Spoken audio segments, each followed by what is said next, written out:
오늘도 베드로전서 1장입니다. 오늘은 1장 17절에서 21절까지 보겠습니다.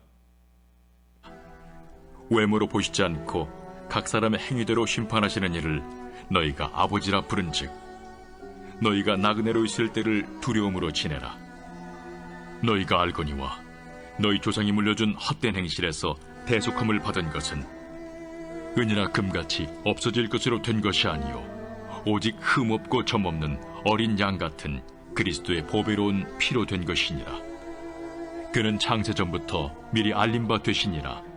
이 말세에 너희를 위하여 나타나신 바 되었으니 너희는 그를 죽은 자 가운데서 살리시고 영광을 주신 하나님을 그리스도로 말미암아 믿는 자니 너희 믿음과 소망이 하나님께 있게 하셨느니라. 아멘.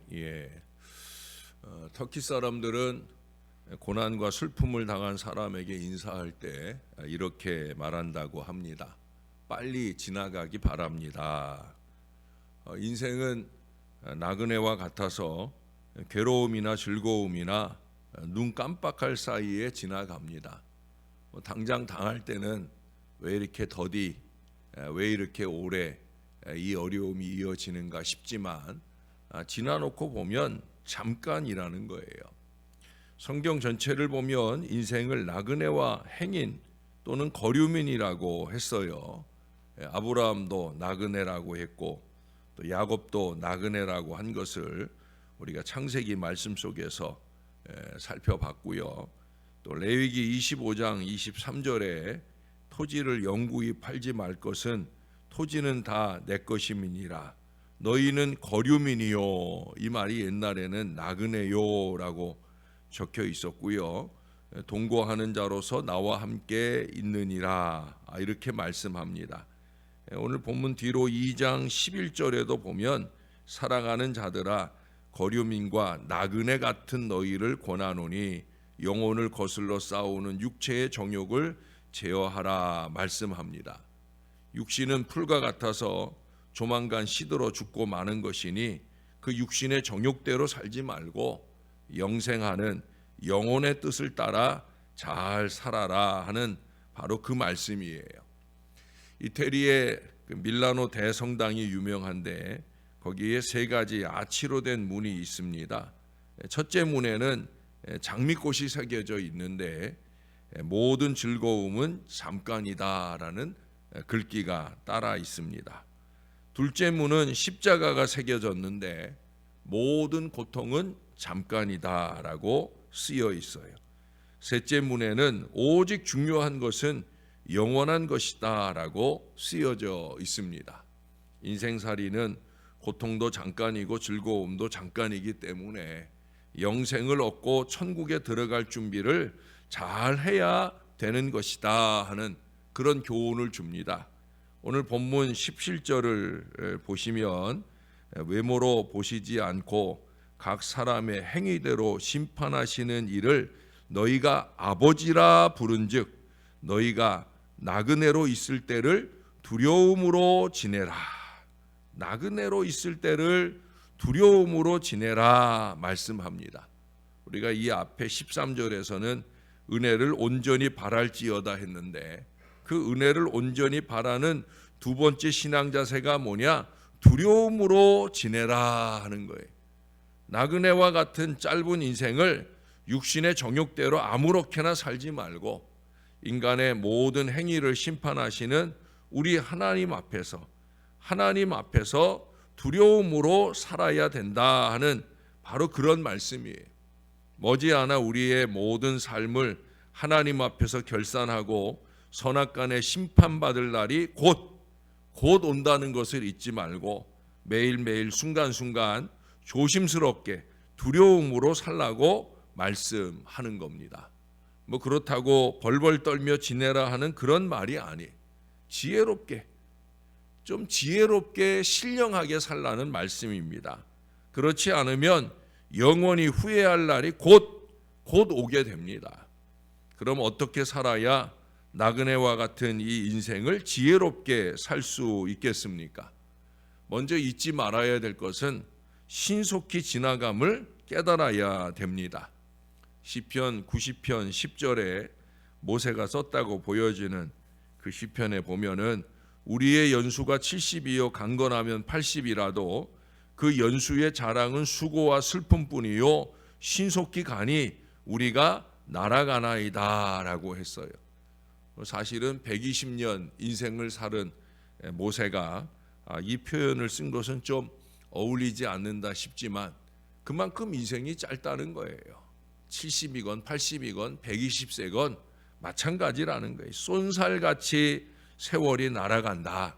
그 뒤로 12절에 보면 우리에게 우리날 계수함을 가르치사 지혜의 마음을 얻게 하소서라고 합니다. 무엇이 참 지혜냐 하면 우리의 날수가 신속히 지나감을 깨닫고 두려움으로 사는 것이다 라는 바로 그런 얘기예요. 천년만년 살 줄 알고 육신의 정욕대로 방탕하며 사는 사람은 바보요 천치입니다. 인생은 본향을 향해 가는 나그네요 순례자입니다. 아브라함의 조카 롯, 우리가 창세기 말씀을 통해 월요일에 읽었잖아요. 그 롯은 일시적으로 살다 떠나야 하는 거주자인데도 불구하고 그 소돔성, 그 죄악의 도성에 뿌리를 내리고 영주자처럼 살다가 그래서 벼슬도 하고 돈도 많이 모았지만은 그 집과 재산 명예가 일순간에 연기처럼 다 날아가고 말았습니다. 우리가 이 교훈을 잊지 말아야 돼요. 정말 세월이 빨리 지나갑니다. 세월 다 지나간 다음에 정신 번쩍 차리고 후회해봐야 그때는 소용이 없는 거예요. 아까 말씀드린 시편 기자는 신속히 가고 날아가나이다 했고요. 우리에게 우리날 계수함을 가르치사 지혜의 마음을 얻게 하소서라고 했어요. 신속히 가고 날아가는 것을 깨닫고 준비하고 사는 것이 참된 지혜입니다. 우리가 세상에서 대단한 벼슬을 하고 대통령도 되고 장관도 되고 또 재벌이 돼도 그게 금방 지나가고 죽음이 우리 집 문을 두드리는 때가 온다는 거예요. 여러분 내일 보게 될 그 뒤에 24절, 25절을 보세요. 그러므로 모든 육체는 풀과 같고 그 모든 영광은 풀의 꽃과 같으니 풀은 마르고 꽃은 떨어지되 오직 주의 말씀은 세세토록 있도다라고 말씀하고 있어요. 영원히 있을 것과 잠깐 있을 것을 잘 분별하고 영원히 있을 것을 붙들고 사는 그 지혜가 우리에게 필요하다는 거예요. 그래서 두 번째로 필요한 것이 뭐냐? 하나님의 뜻을 따라 사는 것이 바로 지혜라는 거예요. 여기 풀이나 풀의 꽃과 같이 금방 시들어 떨어지는 육신의 소욕, 육신의 정욕을 따라 살지 말고 영원한 하나님의 말씀을 따라 사는 것이 지혜라는 거예요. 소위 그러잖아요. 오직 주의 말씀은 세세토록 있도다 한 바로 그 말씀과 같이 복음의 말씀, 하나님의 말씀을 따라 사는 것이 영원히 남는 생활이. 왜 날마다 하나님의 말씀을 상고하는가? 또 이 한 주간 열심히 오경의 말씀을 통독하는가? 다른 거 없어요. 결국 말씀만 남는 거예요. 말씀이 길인 것입니다. 어떤 광부가 수백 미터 갱 속에서 일하다가 헬멧에 붙은 이 전등이 꺼져 버렸어요. 이걸 미리미리 충전을 하든지 아니면 배터리를 갈아주든지 해야 되는데 깜빡하고 내려갔다가 그만 이 전등이 꺼져 버렸습니다. 그 캄캄한 데서 나가는 길을 찾을 수가 없어서 그가 헤매다가 이제 죽게 될 지경에 이르렀어요. 그렇게 헤매다가 무언가 발에 걸리는 것이 있었는데 그 걸리는 게 뭐냐? 출구와 연결된 철로였습니다. 그래서 신발을 벗었습니다.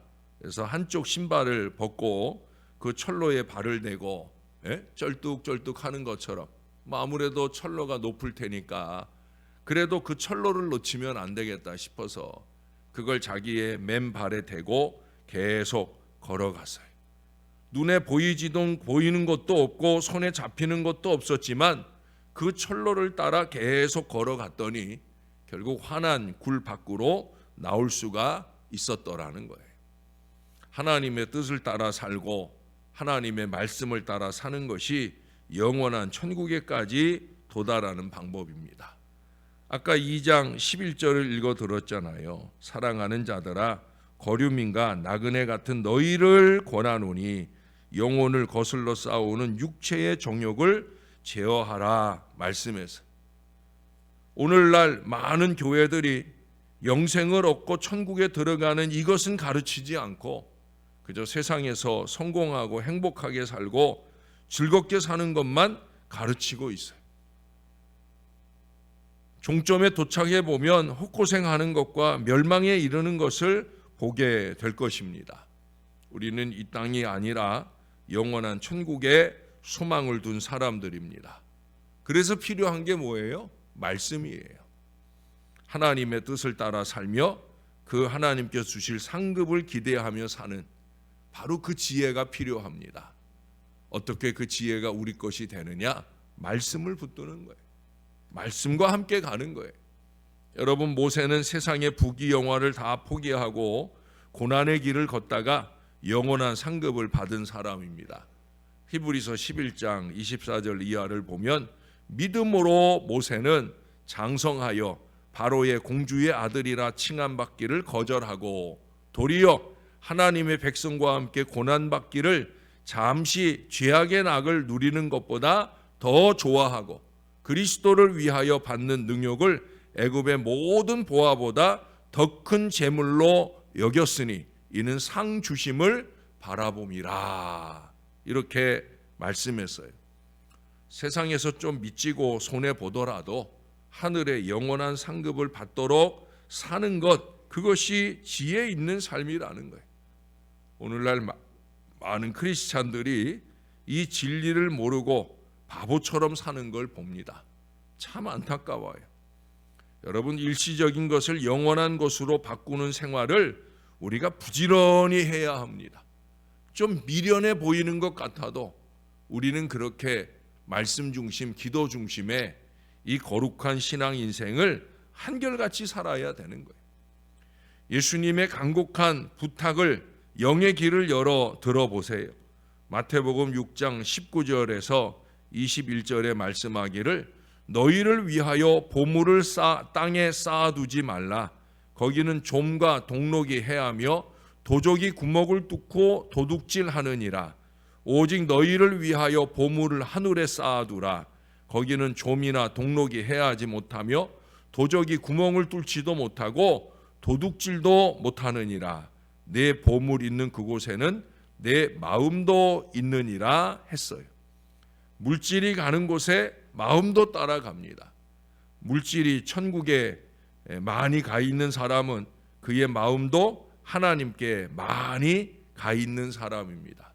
그런데 하나님 나라에서 큰 상을 받는 것뿐만 아니라 이 세상에서도 천배 만배 우리 하나님이 갚아주시는 것, 우리가 받아 누리지 못한다면 우리의 자손들이 받아 누리는 그 놀라운 축복을 분명히 체험할 수가 있습니다. 고린도후서 9장 6절에 이것이 곧 적게 심는 자는 적게 거두고 많이 심는 자는 많이 거둔다 하는 말이로다라고 말씀합니다. 사랑하는 여러분, 하나님의 말씀을 붙들고 그 말씀에 의지하여 기도의 그물을 내리고 사는 이 나그네 생활, 지혜 있는 믿음의 삶을 잘 살아내는 우리 하나님의 자녀, 하나님의 백성들이 꼭 되시기를 우리의 구주 되시는 예수님의 이름으로 간절히 축원합니다. 우리 하나님 고맙습니다. 오늘도 말씀을 받습니다. 이 세상 나그네 인생길을 살 때 우리가 두려운 마음으로 살아야 되는 것, 무엇을 두려워하느냐? 하나님을 두려워해야 한다는 것 잊지 말게 도와 주옵소서. 언제나 어디서나 무엇을 하든지 하나님 앞에 살고 있음을 잊지 말게 도와주시고 그 하나님 보시기 좋은 믿음으로 행하여 우리 하나님께 늘 영광 되게 하여 주옵소서. 우리에게 믿음의 지혜를 주시되 말씀의 지혜를 주옵소서. 말씀의 지혜가 저절로 오겠나이까 우리가 말씀을 열심히 있게 읽고 들으며 지키며 살아야 될 줄로 믿습니다. 아름답고 귀한 말씀, 생명생되는 이 주의 말씀을 열심으로 상고할 간절함이 우리에게 있게 도와 주시옵소서. 특별히 올 한 해 우리가 성경 통독 300의 역사를 외치며 힘있게 출발하여 이제 30독을 넘어섰습니다. 우리 하나님의 은혜가 더 충만하게 우리에게 임하여 더욱 열심 있게 주의 말씀을 읽어내도록 은혜 베풀어 주옵소서. 이 한 주간 동안 오경의 말씀을 읽고 있사오니 남은 날 동안 더 열심히 읽어서 오경뿐만 아니라 그 이상의 주의 말씀을 잘 읽어내는 우리 모두가 되게 하시고, 눈으로 읽고 귀로 듣되 흘려 듣거나 흘려 읽는 말씀이 아니라 가슴에 깊이 새겨서 잘 살아낼 수 있도록 영부림치며 사는 우리 모두가 되게 하여 주옵소서. 육신의 어려움 가운데서 노임받기 시작합니다. 한 사람 한 사람 퇴원하여 이제 온전한 회복을 바라고 애쓰고 있사오니 주님이 꼭 만져 주옵소서. 가족들이 여전히 병상에 있어 신음하고 있는 이들도 있사오니 주님이 꼭 만져 주옵소서. 주님의 치유와 회복과 하늘 아버지께 영광을 돌릴 믿음의 삶이 잘 사라질 수 있도록 주님이 우리의 손을 꼭 붙들어 주시옵소서. 주님을 위해 삽니다. 주님과 함께 삽니다. 감사하고 사랑합니다. 예수님 이름으로 기도합니다. 아멘.